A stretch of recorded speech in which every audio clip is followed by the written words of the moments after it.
This is an after-school program podcast.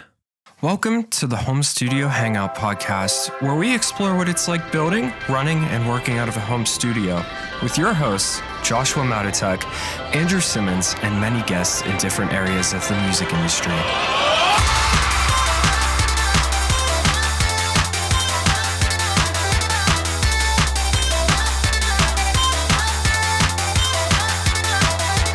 Welcome back to the podcast.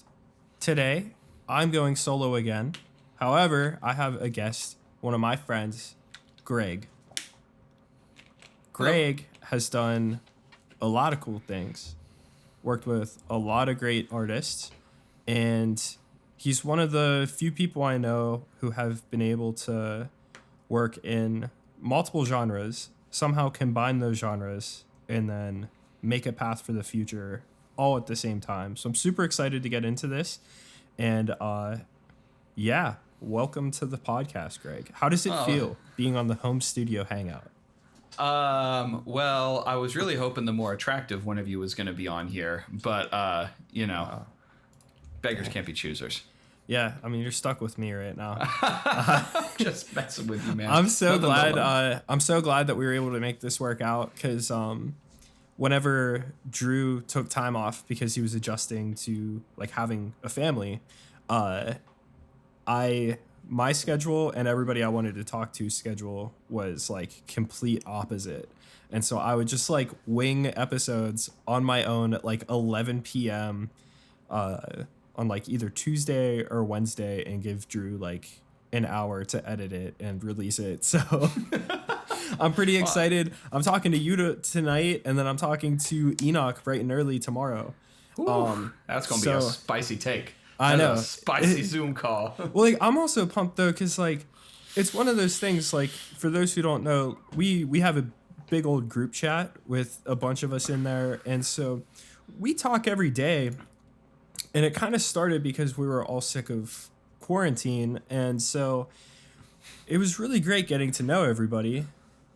And at the same time, you're just so used to talking to everybody that you tend to forget, oh yeah, my friends do a lot of different things.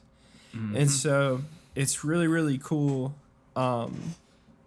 thinking about all the stuff that you've done, and then thinking about like what Enoch's doing right now and the stuff that he's done, and then thinking about like, I need to talk to Mo at some point because he's crazy with everything that he's done. Maybe we could even talk to Seth. The Seth Munson. The Meth Sunson. Yeah. So, it's really cool because, like, in a way, I think that we take for granted, like, the experiences that our friends have. And, I'm just really happy to, like, get to take the time and, like, reflect on all that and learn more. So... Oh, absolutely. I mean, it's one of those things. I love doing interviews where I get to, even when it's, like, especially when it's one of my friends, like, there's a lot we've had. For those of you who, like he mentioned, we have a group chat. It all started as a group chat to play Among Us in, or if anybody remembers that big old dead meme. But I started that up with like a couple of people, and then suddenly it turned into this gigantic amalgamation of all these people who I'd never met. I think Josh and Drew got added at the same time. I don't remember who added them. And at first I remember being like, oh no, who are these people going to be? And as it turns out, now he's one of my good friends, so it works out. It was a 50-50 shot. It's like, okay, is he going to be a jerk? Is he not going to be a jerk? Let's see what happens. And as it turns out, the good 50% won. Yeah, we're currently sitting at 17 members, and we've had some come and go too. And yeah, it's just been really wild because, like, I've seen Moshe around on forums for what feels like forever, but, like, I never actually talked to him. So that was really cool, just, like, getting thrown into a group chat with him and getting to know him. Enoch and I were, like, just kind of messaging back and forth whenever he ended up adding me, which was really, really cool. And, it's just kind of funny how that works out. I mean, the thing about what I noticed about, like, music in general is you're always worried that, like, the people you're being introduced to are jerks. But for the most part, we're all the same. We are. It is so weird trying to show that to anybody else. Like, it's one of them things where I think whenever I see people come into forums and they're like really brand new, I think a lot of it is a big culture shock to them to see kind of how sarcastic we are and just how very like how much we like blatantly lie to each other, where to the point where it's an inside joke for us. And because we'll see somebody ask a question like, oh, how do I get vocals that sound like Billie Eilish? And you'll see somebody say something like, oh, put 5 sound goodizers on it and don't forget to put reverb on your sub bass. And we all know that that's an inside joke, and none of these new people do. And I'm so happy that it's evolved from where it used to be to that. At the very least, that's like semi-harmless. That, right. Like, that's really, it's stupid, but it's harmless, because if they're going to do that and realize that it's not good. When I first started going to forums back in 2011, 2012, before like there was even like Facebook groups that you could really make like that, I used to go to like the like Andy Sneap forums and go around there, and that was just something. I was more of a lurker there, and it was just a whole thing where it was really a lot more aggressive. Now there's so many resources for people out there that they don't have to go to these kinds of forums if they don't want to, but it's a really good place to meet up with people and everything. Yeah. Well, I mean, also like shout out to Austin for making such a great group and putting like his entire life into that group, really, and making sure that it's a great platform. Because I definitely remember that, like browsing around on, well, it's called Gearspace now, which is crazy. I wasn't expecting that lovely change from those people, but I remember being on that site in high school and like trying to learn about gear, because like you didn't come up in like a traditional studio setting either, right? No. So so we're in the same boat where it's like someone can be like, oh, I have a 64 channel Neve XYZ console from 1978, and we would just both be like, okay, cool, but like where can I plug in my Apollo? You want to hear my very first recording story? I don't know if I ever told you this. Tell me all about it.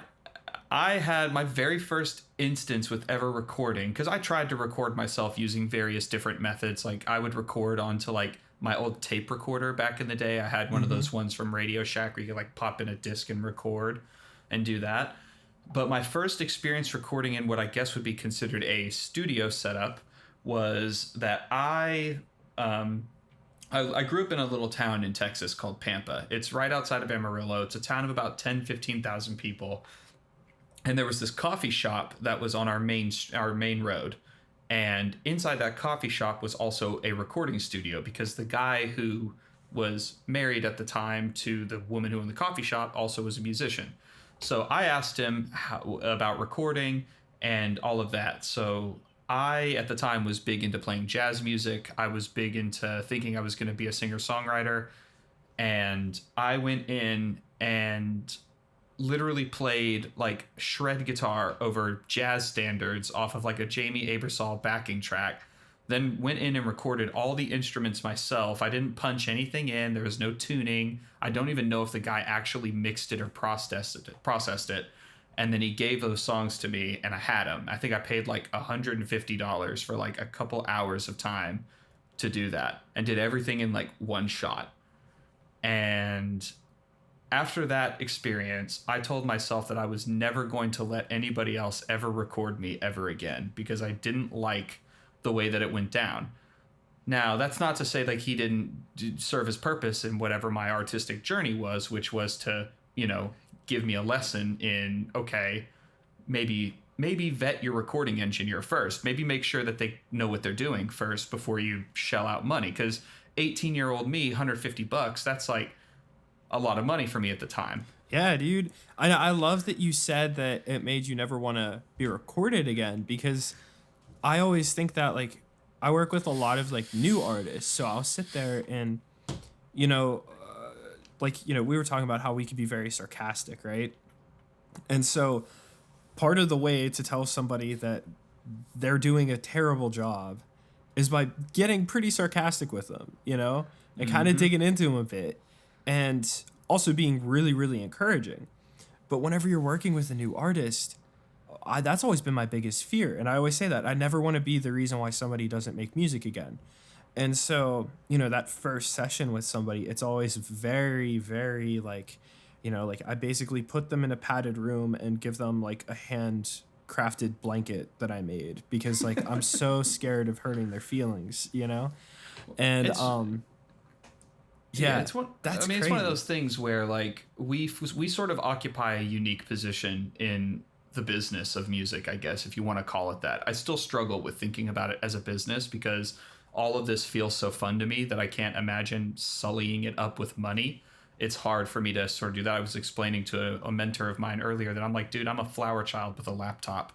I have such a hard time asking for money. But the thing about where we sit as like where the music producer sits in all of this in terms of like, the cycle of how music is made. The producer holds a really unique position in the sense that they're having to wear multiple hats at once in terms of not even just I have to be an instrumentalist, I need to be a mixing engineer, I need to have a critical ear for parts, I need to be a good arranger, all that kind of stuff. You also have to kind of play counselor, and you have to sort of either feed or destroy someone's ego whenever they're in the studio with you. You get someone who comes in and they're nervous and they're like, oh, I don't know what to do. It's like, no, just do it again. Like, even if it's very clinical, like when I remember we actually did have a recording session for a band I was in, and I remember seeing that the guy was super clinical, and it was the best thing he could have done, which was say, all right, let's try one more time. Yep. Okay, let's give me one more. Okay, come on, just give me one more. He never once said, oh, that was terrible. Oh, that was horse shit. Oh, quit singing. It was always, no, just come on, give me one more. Just give me one more. One more. It's always very encouraging. It's like a trainer at the gym. Right. And just like when you think you can't bench another one, he says, give me another one, and you do.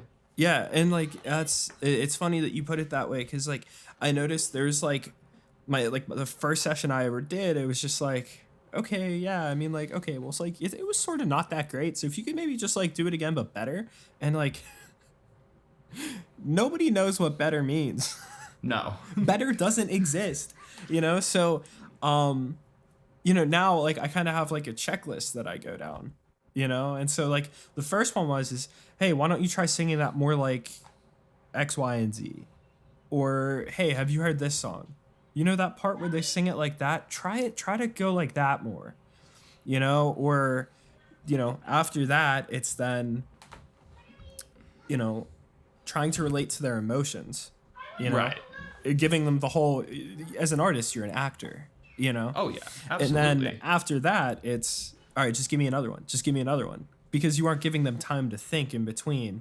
And a lot of times what happens is people just get so in their head about what they're doing that they're overthinking it. So just getting them to, like, react is a lot of times way better than, really picking everything apart. Oh yeah, for us, like I growing up in like where I was in music, like listening to a lot of like jazz and playing in a lot of jazz ensembles, you hear lots of really interesting words to describe music, you know. So that was where I would kind of go. It's weird because like I use these words to describe music, and you would probably know exactly what I mean, but trying to explain it to anybody who doesn't do it, it's really hard. So if I say, oh, put some stank on that. Oh, that needs more beef. Like, come on, give me a little, make it a little bit more crunchy. Give me a little growl. You know what that means because you've been recording and making music for a long time, much like I have. If I was to be like, oh man, those guitars were beefy, like people who don't listen to music are gonna be like, what in the world are you talking about? And that's the same thing that I kind of think about whenever I'm structuring tracks, whenever I'm putting them together. I'm like, man, this needs to hit like a brick wall. Like this needs to be like the face puncher. Like there's these little things about it that I learned about this when I was doing a lot of work for sync, like writing for TV and film, was that you have to translate what a producer wants, which they could say something even as ambiguous as this needs to feel more purple. This song does not feel purple enough for this scene. And you have to go, okay, I don't know what you mean, but I am somehow going to make this guitar part sound more purple just for you. Or I think one of my favorite terms that I said, and it was whenever like Sam and I were working on something, and it was very much like a kind of just run down feeling indie track. And I was like, it needs to sound more dusty. And yes. he looked at me and I was like, do you not know what I mean? He goes, no, I know exactly what you mean. Why have I never thought to say dusty when I want something to sound like this? And then we made it sound dusty. And and that's what I do when I'm composing too, is like, I've told you guys this before in our group chat, is that I'll tell them like, look, I had this idea for a scene in my head. Because when I write, a lot of what I try to do, and you kind of mentioned like what I do with like melding genres a lot, a big thing that I try to do is I want to take the feeling of what one thing gives me and turn it into something else. So I want to take the excitement of electronic music and I want to put that in country music, which is where I'm at right now. So I imagine scenes in my head. Like there was one that I did where I think I was coming in here to work one night and my wife was getting ready to go to bed and she was looking at her phone, and the way that the blue light from her phone was like shining on the wall just immediately painted this big picture for me. And I was like, and I remember thinking that I'm like, oh no, I'm going to have to write a song that makes me think about like this exact moment in time with a blue light shining like the reflection of my wife's silhouette on the wall. And I did, and I wrote it, and it's not cut yet. So there's that. I did the thing though. It's never about, sometimes it's not about the end, it's about the process. That's a big part of like what we do, is like loving the process of it. It can't be for anything else. You want, and if you're looking, and like that comes into like everything that we do. Like you're really, really great at sound design because you love the process.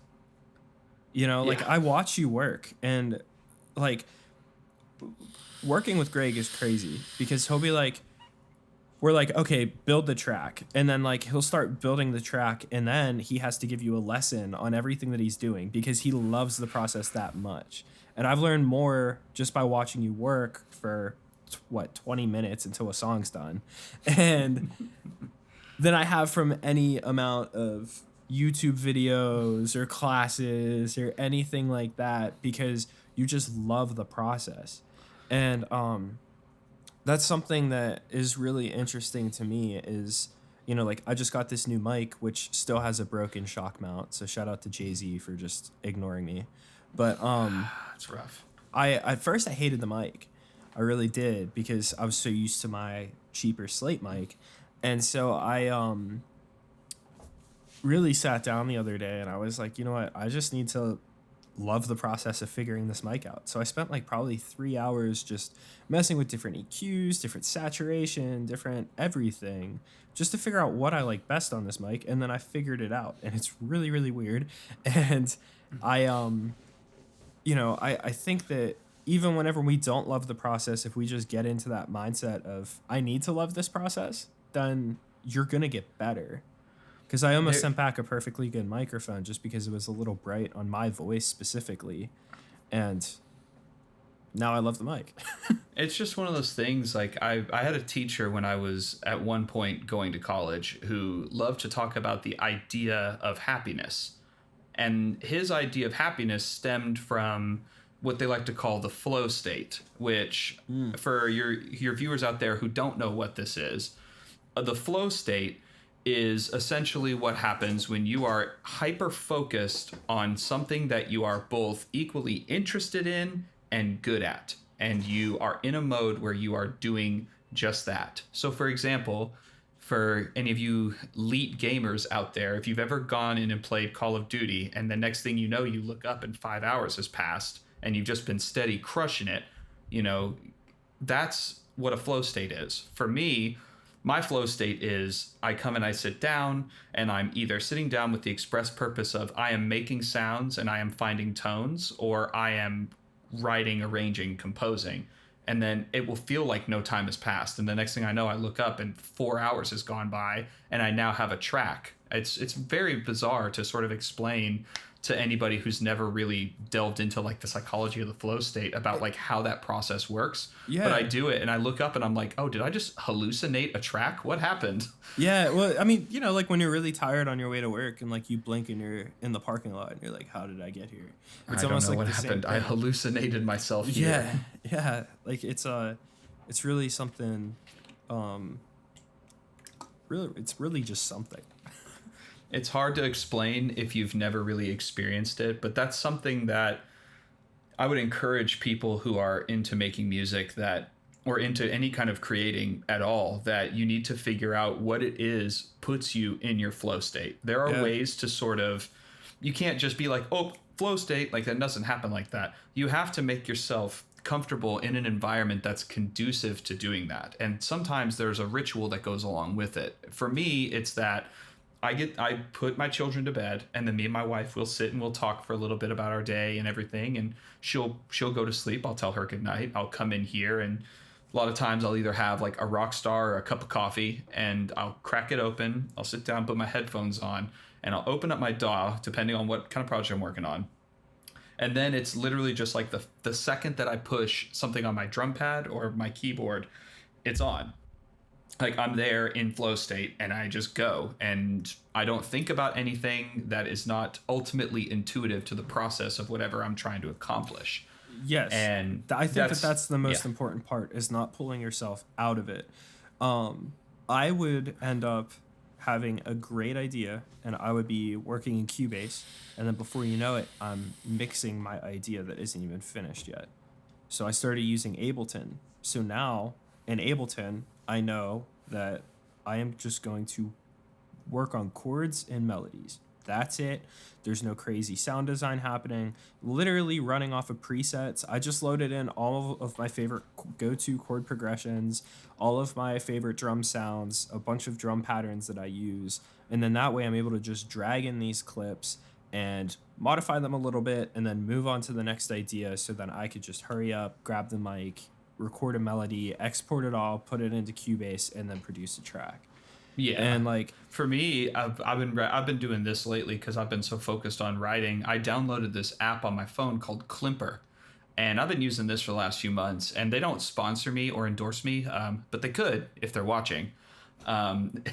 It's this app called Klimper, and what it does is it shows you every chord that's available in a key that's all diatonic. So you can pick a key, you can pick a tempo, and you can drag and drop chords up there, but it also shows you all the tonal variations. So, for example, let's say I want to write a song in the key of A, and I'm going to write a 4-1-5-6 in the key of A. So I'm doing D, A, E, F sharp minor. Well, that's boring. So I can take that and say I want a D major 7 going into an A 6/9 all the way through, and that helps me to develop better chord voicings. It helps me to develop voice leading. I can take that, export the MIDI, drop it right into where I'm at, drag in a piano, and then just start going. And a lot of times that's where they'll come from. I would like to say that I'm some kind of like prodigy, like how Charlie Puth is, where he can like sing in an entire melody idea into his phone. I feel so stupid doing that I just don't do it.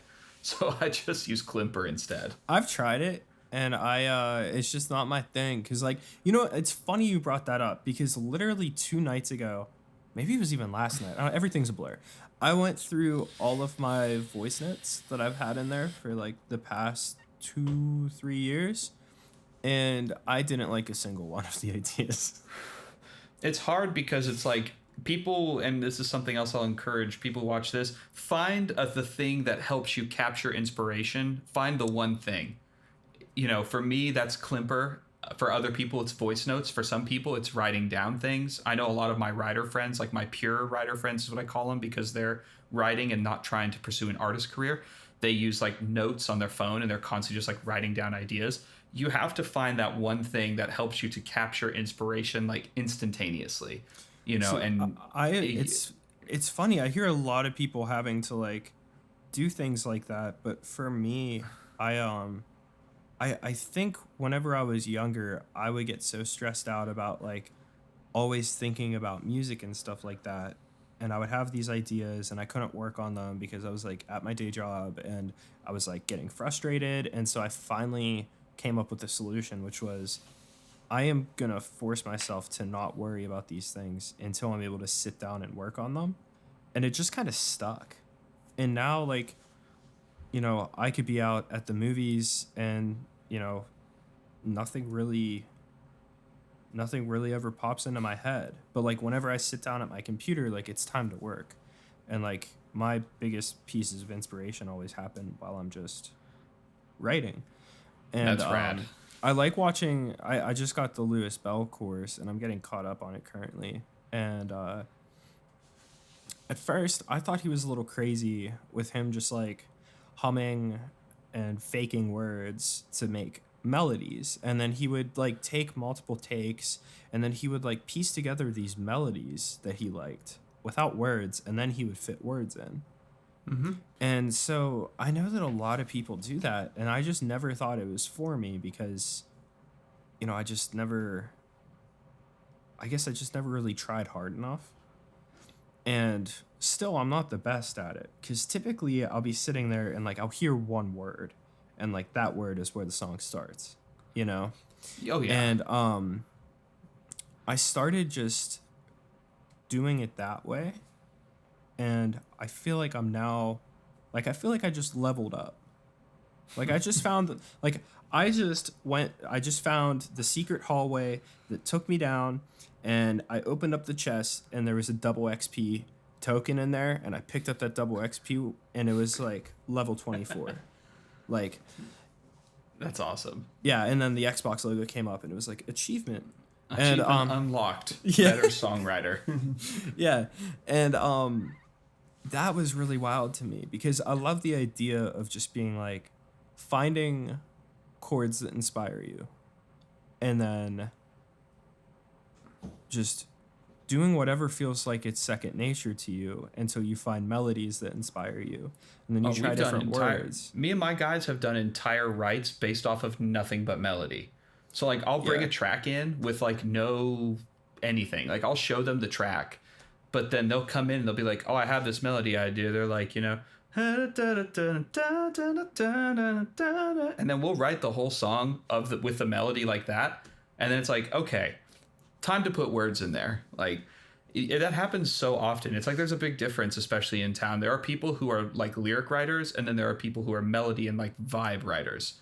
And Yeah. I fit really squarely into that vibe thing. I'm constantly like, where is the spot that like how do I want this to make me feel? Because a big part of what we do here, at least with the people that I'm writing with, we're thinking about the live show, where it's like, what do I want people to be doing during this song? Do I want them to be slow dancing? Do I want them to be, you know, shaking their asses in the front row? Do I want them to be like slightly bobbing their head like they're at a Radio Rock concert? You know, there's tons of different feelings that we want to capture, and we want to also, you know, spin that emotional yarn of like, do I want people to feel sad? Do I want people to feel caught off guard? Do I want people to feel happy?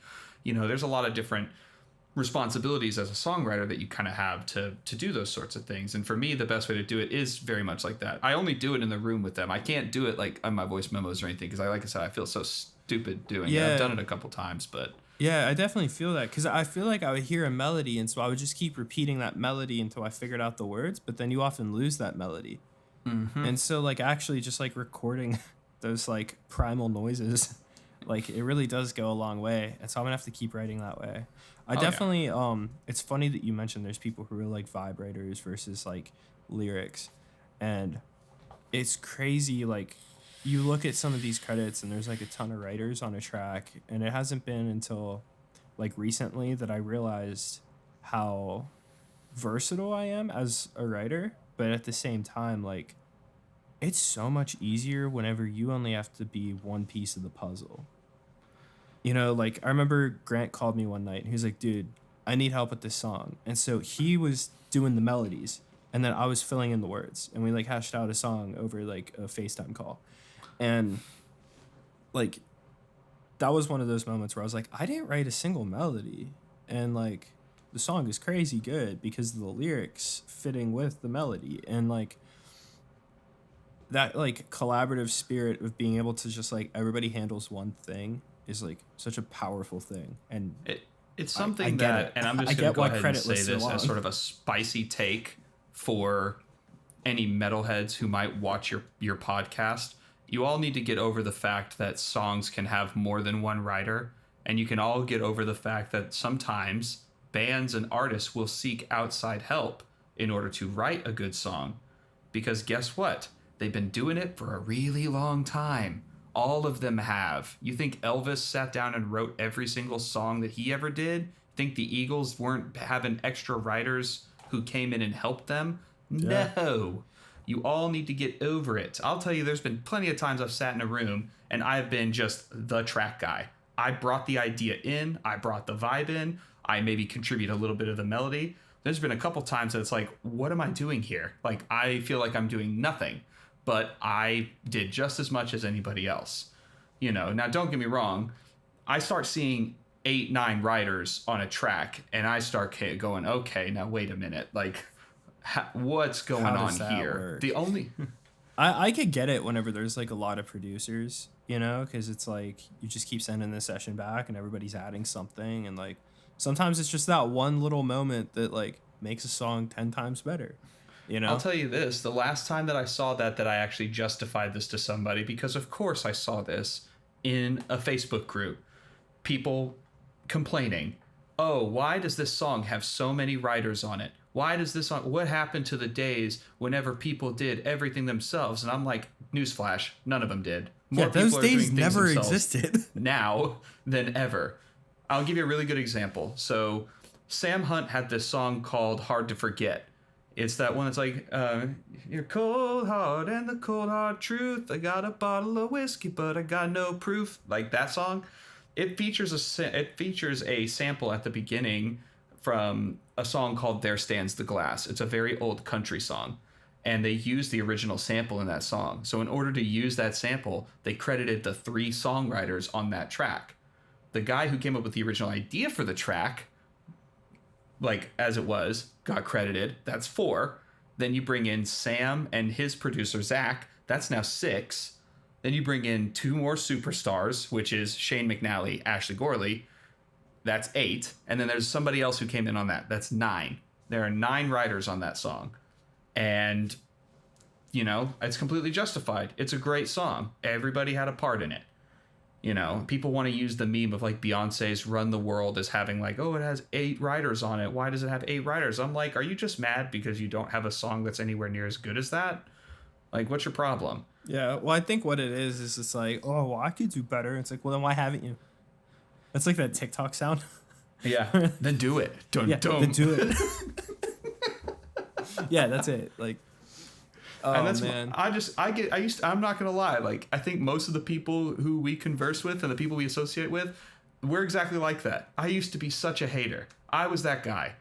Mr. Oh, why is everybody else doing this? I could do that. And then you start trying to do it and you realize how friggin' hard it is. Yeah, like, man. I had that conversation with Rob. He was kind of laughing because I was like, so I finally made my own playlist because I've never been like a playlist maker. I would just listen to random playlists or I'd listen to random artists or whatever. And so I finally made a playlist of like all of my favorite songs right now. And I posted it in this Discord and I was just like, man, this is crazy because like 15-year-old Josh would be so disappointed. And Rob was like, dude, I can't even imagine what your reaction would be like. And that blew my mind because like when I was younger, I really thought I was going to mix metal records forever.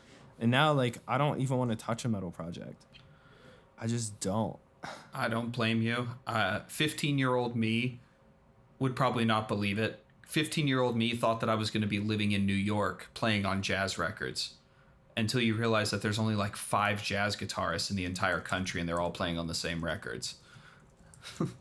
I'm only sort of kidding. The session musician is a thing that's very much like sort of, I won't say dying out, but it is something that's becoming less and less needed as VSTs get better and as people have better recording capabilities in their homes. Yeah. Unless you play some kind of really niche instrument really, really well, it's harder to find work as like, I'm a session guitarist, I'm a session drummer, I'm a session bassist. It's like, dog, I can replace drums, I can program drums, I have bass plugins, it's sort of a double-edged sword of like, I love whenever I see people who play those really well, but the art of the session musician and the status and prestige that comes with is very much like going by the wayside a little bit in the age of like modern producer writers. At least for me, it has. I've never felt bad about it. One of my projects that I had this project back in 2016. It was called Kill Process. And it was this industrial electronic metal band where I played all the instruments and I did all the sound design, all the mixing, all the mastering. And it was this augmented reality idea that I had where it was going to be, you know, it's like there's bands that do concept albums. This was a concept band where it was like there was a story that was going to run in parallel with the real world, and it was going to be augmented reality. Way too big for my britches because I did not know how much logistical planning that would have taken and how much money I would have had to spend in order to fully flesh that out. Yeah. But I remember that was the first time I started messing with MIDI guitars, because I remember people on metal forums getting mad when I told them that I would program the bass or program the drums.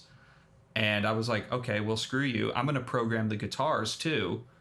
And I almost bought a Vocaloid so that way I could just program the vocals too. Yeah. And just really just make everybody mad, because it's that same thing. I tell people the same thing. It's very interesting how there's parallels between the rock and metal communities and the EDM communities, where the rock metal guys are like, if it's not through a Marshall 4x10, then it ain't shit. And then on the EDM side, it's if you don't make your own sounds and everything from scratch, then you're shit. It's like, dude, the gatekeeping needs to stop. Like all that nonsense. Like if you think like that, like do me a favor, go find the quietest room in your house and go sit in the corner and think about what you did. Because think about what you did. Dude, you're not wrong. Like, I don't know. I feel like that kind of stuff is limiting. It's like if you're not good at it, then like it's okay to take shortcuts, because like songs that are finished are better than songs that aren't finished. And this is something that we talked about. We were talking about a little bit before we went on the air. I am of the mindset that I feel like anybody who wants to create anything should just be allowed to create without any kind of limit or without anybody kind of trying to stop them or dissuade them or whatever. So I was watching, believe it or not, I was listening to a demo track from a sample pack that I'm going to be probably picking up within the next month or two. And there was somebody on there who was like, well, I like listening to this. I don't make music, but I could see how this could be cool. And someone was like, oh, well, why don't you try making music? It's really fun. And he was like, I don't know. I've heard people say that if you get into producing music, that it affects how you hear music in a negative way. Yeah, it does. I was like, dude, like, first of all, whether that's true or not is a moot point, because I'm not about to take somebody else's truth as my reality, where people would said the same thing about me. Like, oh, well, if you listen to this loud, aggressive, angry music, you're going to end up really loud, angry, and violent. I'm like, okay, maybe that's your truth. That's not mine. Mm-hmm. Second of all, like, that's what I mean. These kind of limiting ideals of like, you know, and this is more of like a bigger, like 10,000 foot perspective kind of thing. I just don't like whenever I see a bunch of people who are telling other people why they shouldn't do something, or giving them impossible prerequisites in order to create. You know, if you want to make dubstep with the sound of you like smacking your butt cheeks together, like, you go ahead and do it. I don't care what you make, because the collective consciousness of ideas it needs to be fed in order to keep us all inspired. Yeah, that's just what it is. It's one of those things where it's like, I hope that somebody responded to that guy and was like, you know what? Yeah, you might not enjoy music at the same way that you do right now, but if anything, like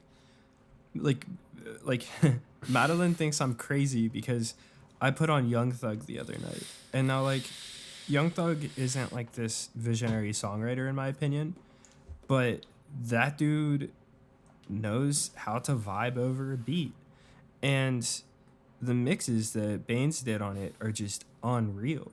And so I was listening to I think it's called Diamond Dancing. I was listening to that song and I was like, this mix is unreal. That low end is so clear, and then Travis Scott's feature comes in and the vocals are just so perfect, and she's just looking at me like I'm crazy. She's like, you don't even like hip hop that much. I'm like, yeah, okay, like, you know, I loved Mac Miller, loved the old Earl Sweatshirt stuff. Like, I like hip hop, but it's pretty rare that I just like pull out a flat out hip hop record and listen to it. And like, you know, some people I know who are like, you need to check this record out, and now like I can't stop listening to it because I adore it. Even if I don't enjoy the songs that much, I'm at least just loving how the mix itself makes me feel. You know, like whenever the low end is hitting just right with the kick, you're like, I want to smack my head off of my steering wheel because it's that great. you know? And Oh, I know what you mean. right, like, you know, that's something that like every music producer gets. You know, or you know, I was listening to Jet Ski by Internet Money on repeat. That's like one of my favorite songs ever. And there's nothing profound about those lyrics, but like everything they did on that song hits just right. And it's another one of those things where it's like, I love the mix, I love the composition, the melodies are so great, and like I just want to go party, you know? And like I think people like really, really overthink the idea of like creating art because, you know, everything has to be like this super profound moment of history. And it's just like, sometimes all I want to do is like listen to a song and play Flip Cup, you know? I was just about to say that I think historically people have gotten the perception of what music means to the greater population twisted. So this especially happens with the older generation of music makers. And it's not to like be ageist or anything like that. But what I will say is that there's this sort of, there's this wall that is sort of gone between like, you know, as you get older, there is going to be a point for a lot of people, especially people who aren't musicians. They're going to get to a point where they're going to stop looking for new music because they're like, that's it. I'm not going to dedicate time to finding new things that I like. I'm going to stick with the old things that I like because that's the stuff I like. I don't want to invest the time and effort into finding new music. The problem is that people want to treat the things that they liked when they were younger as these sort of very profound and very deep things like, oh, they don't make music like they used to, and oh, music was better back in this day and whatever. And I'm like, that's maybe kind of true-ish, not really, I guess. I mean, it depends on what perspective you're talking about. If you're talking about from a songwriting perspective, songs have always been about anything and everything under the sun. I mean, we're talking the idea that like art imitates life. So when things are great, people are writing great songs. When things aren't great, people are writing not particularly great subject matter songs.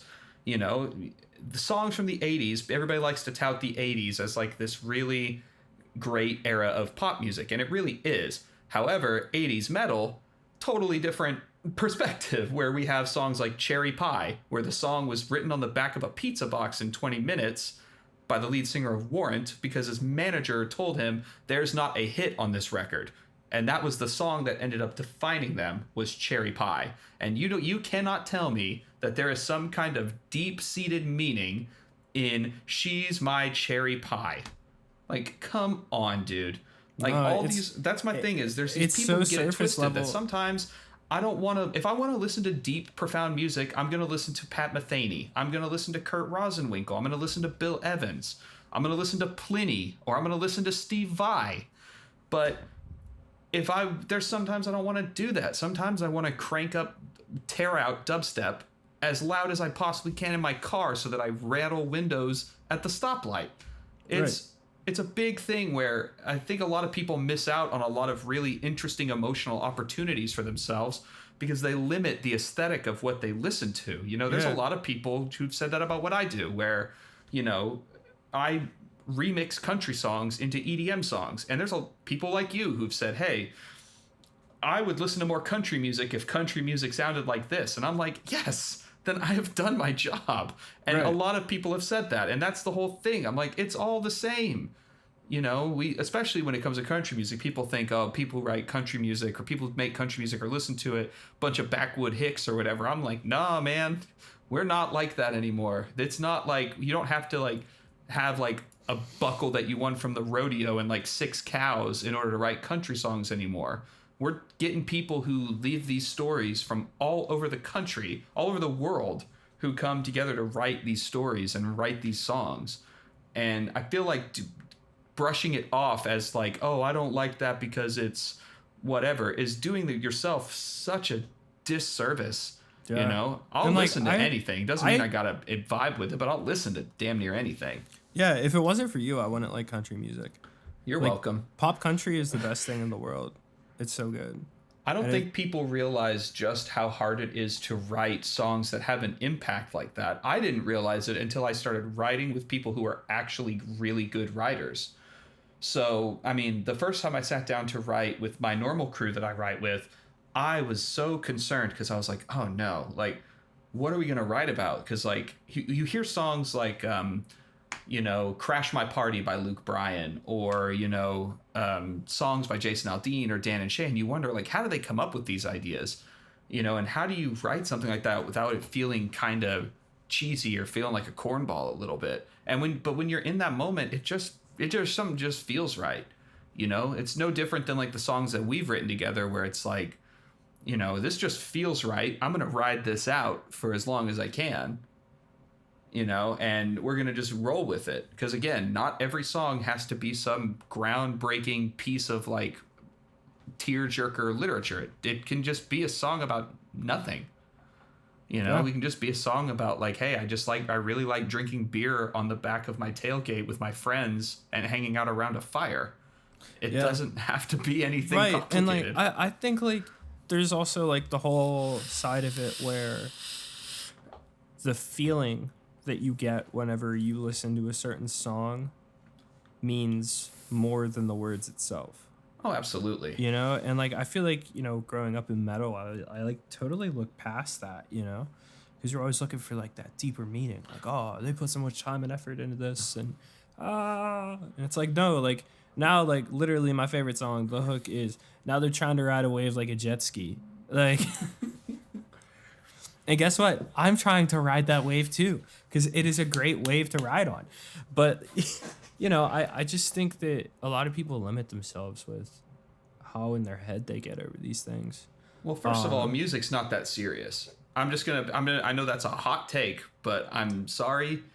Music can be it's like Schrodinger's art form. It can be as serious or as whimsical as you would like it to be. There are people who dedicate years upon years of their lives to composing these fantastic compositions where it's this sprawling soundscape of different textures and meanings and these amazing sorts of found sounds and Foley, and they turn it into these incredible things. And then there's somebody who's been using FL Studio for like a month who just wants to make trap beats on his phone. Yeah. It's amazing how that works. It doesn't have to be anything deep. Like, you need to tell me that every song I've ever made has been like some deep soul searching thing. No. Like I literally am working on a song right now that is called Gas Station Glasses. Like, I had that title and I was like, I'm working on this right now. And like, what could this mean? And I already know what the song's going to be about, but I was like, that's such a silly sounding title. Why would I do that? Gas station sunglasses. Everyone can relate to it because everybody been in a gas station and saw the gas station sunglasses. Exactly. And like everybody bought those on their way to Warped Tour, or maybe they bought them on their way to vacation. Like, everybody can relate to gas station sunglasses. You didn't give a shit that you lost them either, because you're like, oh no, what will I ever do with those $7 glasses that I lost? Right. It was never $5. It was never $10. It was always $6.99. $6.99, and they weren't called Oakleys. They were called like Rocks or something like that. ROKZ or something like that.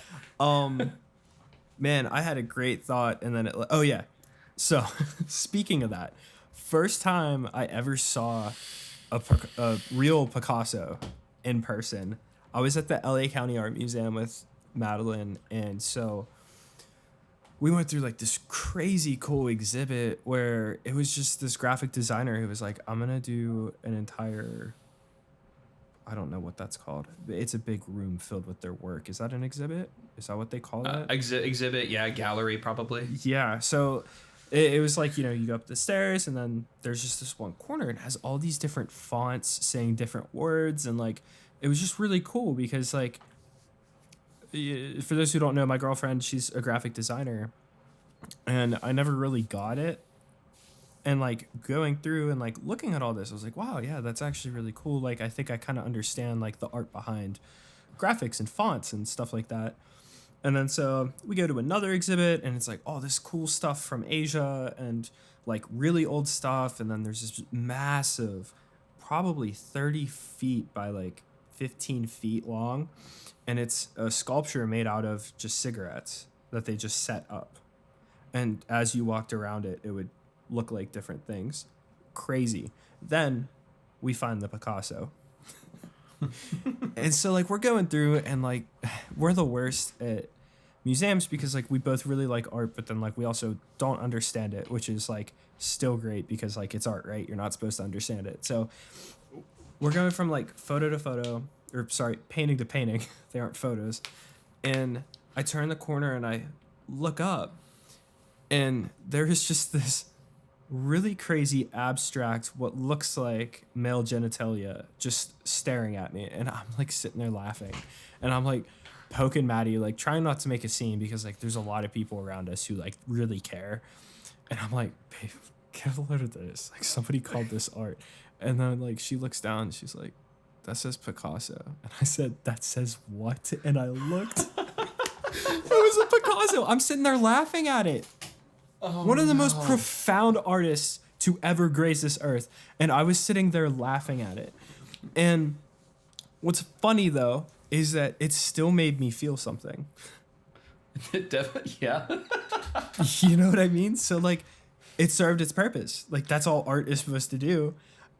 And I will forever look upon that moment and realize that like if somebody that famous could have an idiot like me walk in and laugh at their work, then everybody should be making art. Exactly. You know, well, like it's no different than like, I mean, it's also one of those things where it's like people are the only people who are really going to appreciate that to the fullest extent of whatever it is are people who have committed themselves to being the kind of person who can experience that and feel something. You know, I know there's a term for this. It's the same kind of people who love using Reaper and swear by using Reaper constantly. Even though it takes them 20 minutes longer to do one thing, despite all the scripts that they spent hours writing. Yeah, like, don't get me wrong, like, Reaper is good for making music. If that's what you have available to you, use it to make music. But these people who swear up and down that it's like the next coming of God, that I'm like, it's really, like, not. It's just a DAW, and then they'll tell you, because they've committed themselves to being like, this is the best thing ever. I'm going to tell everybody about it. Doesn't matter what kind of music you make. That's what you need to be using. It's the same thing with people who are really into Linux, because because I'm into Linux because I'm an IT guy by day, and I totally get why you would use it. I don't use it as my daily driver. I use a Mac because I just want things to be easy. And the other one that I can think of is people who are really into Android. Like it's like, look, dude, we get it. Your Android has like a 500 kajillion megapixel camera. Whoopee, big deal. It still looks bad. iPhone still has 85% of the market share. Get over it. It's not going to be any better. Like, you know what I mean? Like, what I love about that, right? And like a lot of people kind of just like take that idea because like they want to feel different. So they'll hit you with like, oh, well, my Android, like I can control my computer. And I'm like, why would you need to do that? And they're like, well, I don't know, but I can. I'm like, okay, cool. Can I text you a video right now? And they're like, no. Yeah, it's like just because you can doesn't mean you should. I mean, and that's sort of stuff like when it comes back to like thinking about it in the studio space, this is something that I've noticed with it's constant and it's everywhere. Well, I've noticed with people who like are beginners that they always want to know, because people ask me this, like, well, how did you figure out how to make your music sound like this? I'm like, I'll tell you this, there is no shortcut for learning how to develop taste and learning how to develop an ear. So when I first started making EDM, my very first remix of a song that I ever did was back in 2017. And it was called, it was a song by a Canadian artist who I cannot remember her name right now, but the song was called Wild Heart. And I had this big naive idea that I was going to make it like this Kashmir style orchestral electro house track. As it turns out, I don't know dick about making orchestral electro house. I didn't know anything. And I still submitted that thing thinking, yeah, I'm awesome. I'm going to do really well.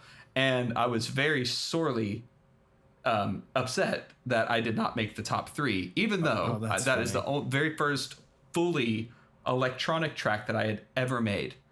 And it was a matter of like, from that point, it was, I need to develop my taste. I need to figure out what it is about this that I like so much.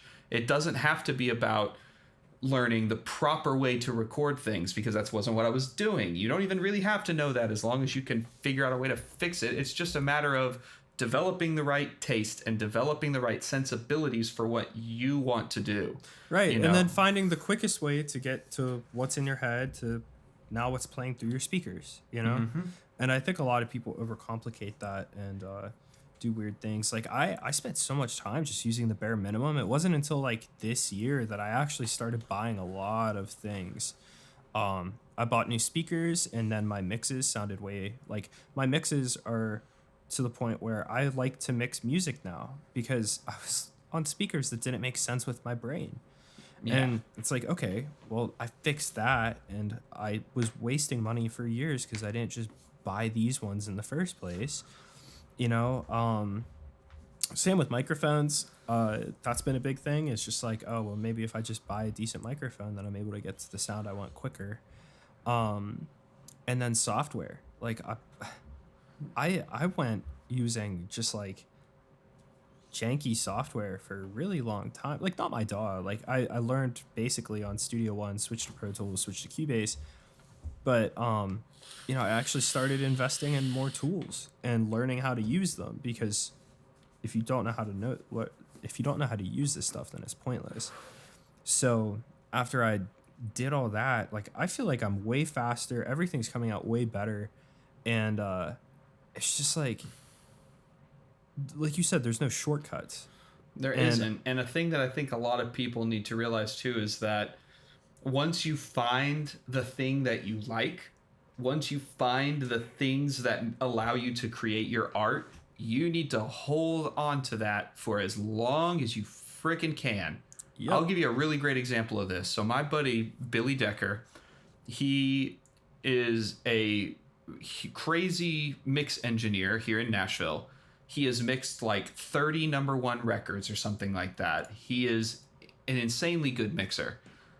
He has a template that he has been using on every mix for the last like 10 years. And he has not changed it. He has not changed his computer. He is not adding new plugins. He has the same monitoring system. The only thing he's replaced recently in his studio was his TV that sits above his console that he doesn't even use. Yep. So once you find the things that you like and the things that allow you to create your art, you need to stick with them and make as much art as you can. There's a big thing with like FOMO, the idea that like, if I don't learn this new thing, then what will I do? How will I keep up with everybody? I'm like, if you're doing what you're supposed to do, you're gonna be fine. Like when Vital came out, a bunch of my friends were like, oh, I gotta get Vital because it's supposed to be just like Serum. I'm like, just use Serum then. Just use Serum. Like, I still just use Serum. And then the only synthesizer that came out that I bought that I was like, oh, this is different is Pigments. I just got Pigments, and that is crazy. But guess what? I'm still in Serum for most of the time because I've used it for so long. I still load up the SSL channel by Pro Tool or Waves. Because I've been using it for 6 years now, 7 years. I bought that plugin while I was still in high school. The only thing I've added recently was that I bought myself the Variax guitar that I have, because now it allows me to track multiple different kinds of sounds, and I love it. That is literally like the only really new thing that I have. Everything else fundamentally has stayed the same. I don't really buy lots of new samples because I use a lot of the same samples over and over again. You know, I mean, especially when it comes to like a genre, like genres that use a lot of electronic based drums. Find sets of drums that you like and then use them. Just don't like, because people are like, oh, well, what about drums for this and this and that? I'm like, dog, you can only replicate the same kind of drum sound so many times. You don't need to be downloading all these friggin' samples. If you make electronic music, I'll make it real simple. Kashmir Volume 3. Pick that one up. Pick up a Virtual Riot sample pack.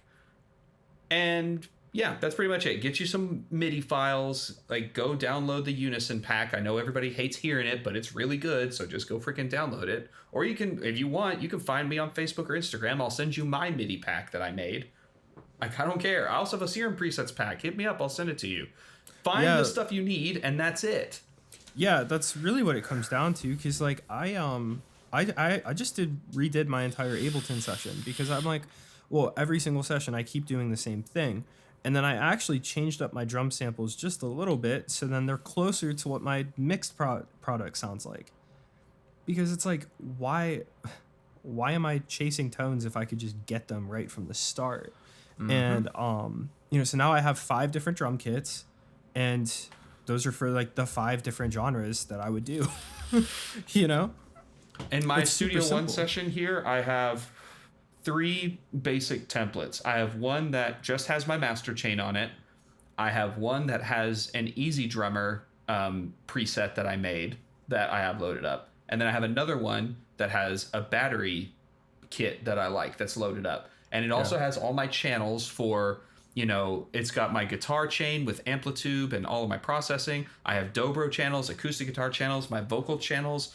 They're all ready to go. As soon as I record a sound into that, it is going to sound like it's supposed to sound. Yeah. And all these, I see a bunch of people who, I get that, that's probably not the way that like a regular mix engineer does it. I totally get that. No, dude, did I show you Lewis Bell's writing template? You told me about it where you said it was like super crazy, where it's like he's got every one of his sounds that he could possibly need loaded in all at once. He has it already loaded in, and then he'll sit there and activate it, and it drives me crazy because I'm like, why don't you just like keep a preset folder? And whatever. I mean, like, that works for dude. He has way more number ones than I ever will. But like, just figure out what works for you. He'll produce a song and then export it to his 10-year-old computer and cut vocals there. Just because he's like, I don't want to change anything. I'm happy with my vocal sounds. Like, there's certain, like, as you get better, you're going to realize there's certain things that you need to keep growing with. Like, yes, get more instruments, get this, get that, because it's going to, the tools that you reach for. So when something's useful. But for the most, I mean, like, before we hopped on this call, Greg and I were talking about how, like, we still use our compressor. Like, I recently just re-downloaded it because I was like, I miss our compressor. It's great. People can make a meme out of waves all they want. Their stuff has still stood the test of time. The only thing I had to do recently was I had to upgrade our bass because I bought it a long time ago. So I had to upgrade it to the newest version because what I found out was that the wave shell that uses was crashing my DAW. So anytime I would put it on there, like 2 or 3 minutes later, it would crash. And I was like, what's going on? Look in the crash logs, wave shell version 1. I'm like, oh, well, it's $8. Yeah, I just re-upgraded so I'm just going to do too. that. I upgraded I upgraded Olive Gold plus the API set plus the SSL set, and I think it cost me like $35 or something like that. Like, it was stupid cheap. And like, there's something to be said about Renaissance EQ and the high-end band because it does the little resonant filter, and like, it just sounds so good. We've already been talking for like an hour, which is crazy. It's yeah. I mean, I'm about to have to go in a little bit, but I know that Andrew, I know that he's not in today, but I know that he had a question for me. Can you tell me what it is? Yeah, dude. So Drew wanted to ask you, how are you able to balance your work life, your family life, and then your music life all at once? Because it almost seems like there's like this looming idea that like if you have a family, like you can't work in this industry. Like, it's almost like it's a dream killer. I would say, and this might be sort of an unpopular opinion with some people. Let me preface it with this. I found out that we were pregnant with our first child in 2015. Prior to that, I was not doing anything really serious with music. I played in a band and we had records and we played and toured, but we weren't taking it very seriously. So 2015 rolls around, or 2014 rolls around. I meet the woman who is now my wife. And that was when we found out she was pregnant. And then 2015 was when my oldest daughter was born.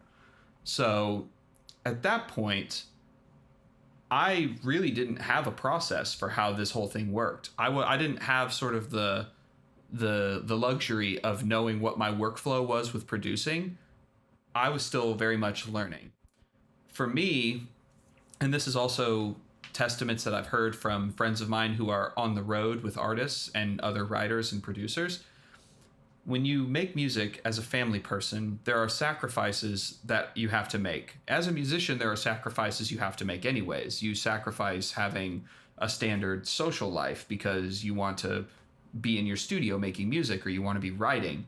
when you add in having a family, a lot of that dynamic doesn't really change fundamentally. There are still sacrifices that you have to make, but they're just different kinds of sacrifices. So for me, and I don't recommend this for everybody, but I will say that I will tell you how I avoid this afterwards.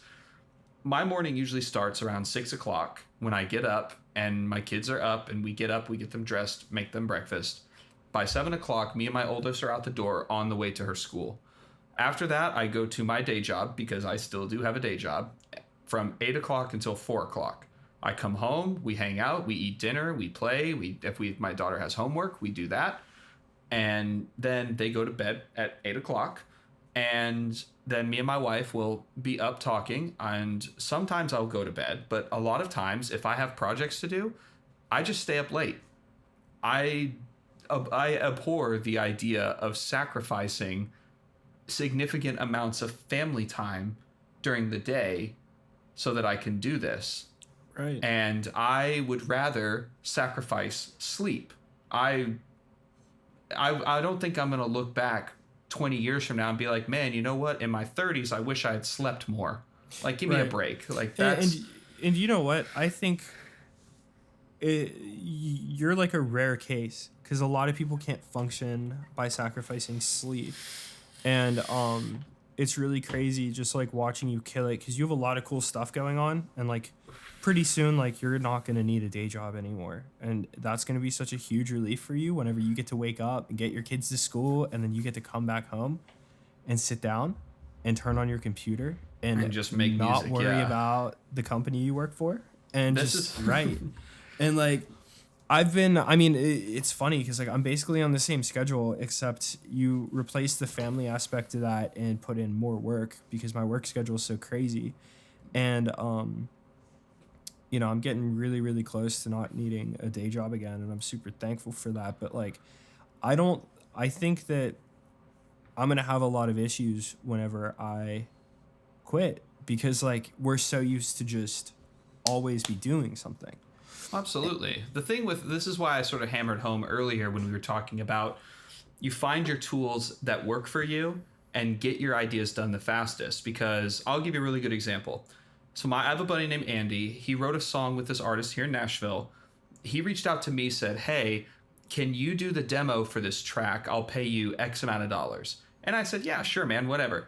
Well, this is already after, because we've had some stuff pop up with our family recently. You know about it. Some stuff with my wife's family, and we had to be out of town, and we're still kind of reeling from that a little bit. So certain things kind of fell behind, where it's like, okay, I have 4 projects that need to be done, and I need to hurry up and do them.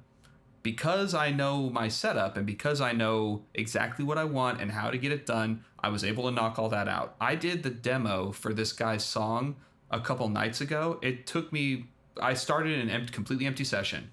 Started at like 9:22. I remember that because I looked at the clock. I was like, okay, 9:22. Next time I looked up, it was 1:30. I was listening to the fully mixed, mastered project. Yep. Dude, I did the same thing last night. Nick and I were gonna write together. And so like he's just like, hey man, I know it's probably late for you, but like what's up?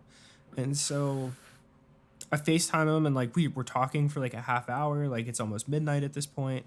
And then I'm like, all right, well, I'm just gonna open up Ableton, and like I fleshed out a complete track in 20 to 30 minutes. And it's like, that's getting pretty quick for me. I just watched this old YouTube video I put up because I had a bunch of people asking me all about like metal sound design. So I like ran through all that in this YouTube video, and I watched the whole thing probably last week. And the one thing that I learned the most over it isn't that I've gotten faster with Cubase, or I've gotten faster at editing, or anything like that. I've gotten faster at making decisions. It was hard watching my cursor stand still as I saw my brain was working, because I'm like, what are you doing? Just reach for this. Just do the thing. And I think a lot of people get really hung up on hotkeys and stuff like that. While that's all super, super important, and you should learn that and get super, super fast, you're not going to get great by working on one song over the course of 2 months. No. Work on Like, seriously, challenge yourself. If you have 1 hour of free time every day, set a timer. Last week, I wrote a song in an hour because I wanted to challenge myself. And it's one of my favorite songs that I've written. Just set a timer and do it. And then the next week, set a timer for 45 minutes. See if you could do it again, but faster. And, like, I think a lot of people just don't understand that, like, this is just repetition. We talk about trial and error a lot. Like, how did you get the vocal to sound like it? Oh, trial and error. Well, how did you get to be that fast? Oh, well, it's 15 years of trial and error. Yeah, exactly.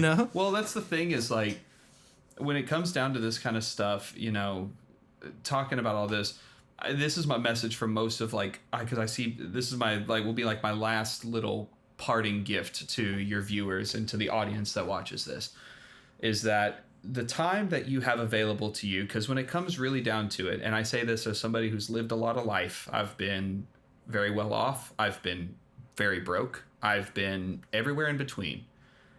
The thing that you cannot replace is time, right? Time is something that you want to feel like you're using in a valuable way. And for me, I see lots of people who are probably close to your age, maybe a little older, maybe a little younger, and they say, well, I'm a music producer and I have a day job. And when I come home, I am so exhausted from my day job that I cannot find the energy to make music. It feels like a chore to me. And to that, I say that that's a load of crap. Because I know that those same guys, because I was there once, I was a single guy in my early 20s, when I could have been coming home and learning how to record better, or learning how to track, or learning how to sing better, or writing songs, I won't maybe say this is exactly me, but I know for a fact that if you tell a young 20-year-old guy that there's a bar across town and there's a possibility that there's someone there that he can go home with, that guy will go out on a Tuesday night to the crappiest dive bar in town and get all dressed up and spruced up, and he'll trim his beard and he'll make sure he smells nice, just to go out and hang out until 2:30 in the morning at a bar to possibly go home with someone, and then show up at work the next day being like, oh man, I was out late last night, but man, sure was worth it. It's like, dog, if you took that drive and put it towards the thing that you say that you like to do, even half of that, you'd be so much further along. You would get closer to the goal that you want. People will make the time for things that they deem valuable to them. My children are very valuable to me. I like spending time with them. We go to the park, we go on walks, we go on drives, we go everywhere, and we do things. They're valuable to me. My wife is valuable to me. We spend time working on our relationship and talking about our marriage and doing all of that. That's very valuable to me. Music is valuable to me. I make time to do it. That's just the way that it is, I know that doesn't sit well with a lot of people who are going to say, well, you need proper amounts of sleep and this and that and this and that. And I'm like, yeah, dude, I get it. I understand that this idea I still is not almost for everybody. There's a lot of times where I will go sleep deprived, but like I'm still able to take on a fair amount of projects and get them all back in a reasonable amount of time, work 60 hours at a day job, and get 8 hours of sleep. There's ways to do it. And mind you, this is coming from the kid who almost failed high school. Like, if I can do that, most people can do it. And it's just about figuring out what works for you. Years ago, whenever I was 18, 19, 20,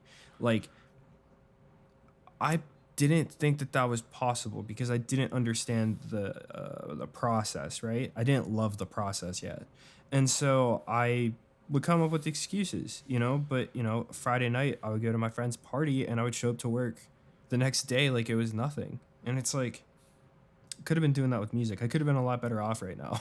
Yeah, you and me both, brother. And but that's my parting advice, I guess, is like, find the thing that makes you the best that you can be at creating. Yep. And then just do it. There's no manual for how to kickstart yourself into gear. There is no way for me to motivate you, because people could look at me, people could watch this and be like, well, what does this guy know? I don't know who this guy is.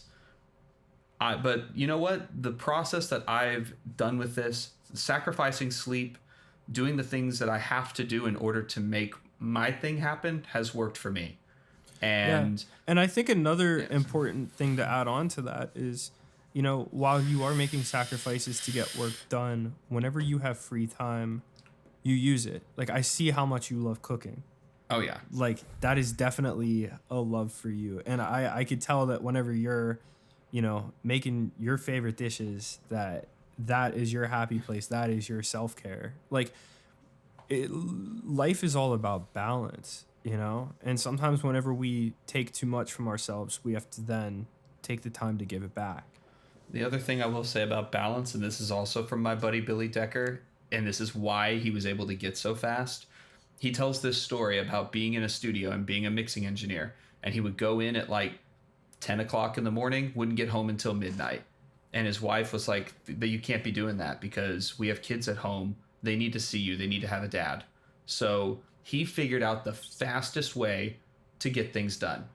So then he's like, yep, I go in at like 9 o'clock and I leave by 5 and I'm home for my kids. I'm home for dinner.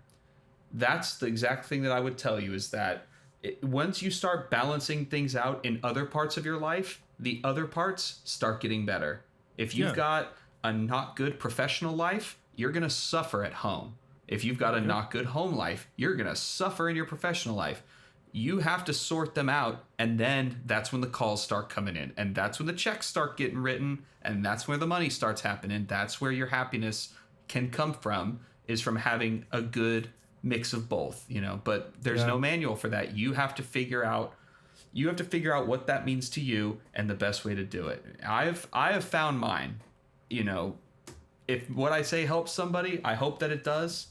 You know, if it doesn't and you're just like, hey, who's this dude? Then okay, cool. I did my job then too, because Josh asked me to be here. So that's just where I'm at. But, you know, but yeah, I really appreciate you having me on. It was a real pleasure to get to talk with you like this. No problem. I feel bad. We didn't on. even, I was just going to say that we're going to have you on again, because like we didn't even talk about all the typical things that we talk about with our guests. And, you know, it'll be cool diving more into the different things that you've done and where you're heading and all that cool stuff. So absolutely, you know, I'm sure that a bunch of awesome things are going to drop between now and then. So I'm very excited. Well, don't be a stranger, man. Like I said, I'm down to do it whenever. You know, I'd be more than happy to do it. And if any of your people feel like reaching out, ask any questions about what I do, because we have talked a little bit about what I do as far as like sound design and writing and producing, you know, they can feel free to find me. You know, if you know Josh or you know Andrew, they know where to find me. Dude, drop your Insta handle. It's at Wariner Music. You can see my work there. Or you can go to warnermusic.com and you can find it there. It's WARINER music.com. And that has everything you need. That's where my YouTube is. You can find my Instagram, you find my Facebook and all that. Or if you just want to find me online, just Gregory Wariner on Facebook. Let's be friends. Send me pictures of your cats. I don't care. Like, I want to see floofs. Cat photos are always the best. So absolutely. On that note, dude, thank you so much. Thank you for having me. And that's it for this episode of the Home Studio Hangout podcast. Thank you so much for listening. Please check us out on your favorite podcasting platform. Leave a review. It helps the show so much. Kind of get out there for new people to find. If you want to watch this, if you aren't already, check us out on YouTube by searching Home Studio Hangout. And thank you so much again for giving us your time and your attention. And remember, keep on creating.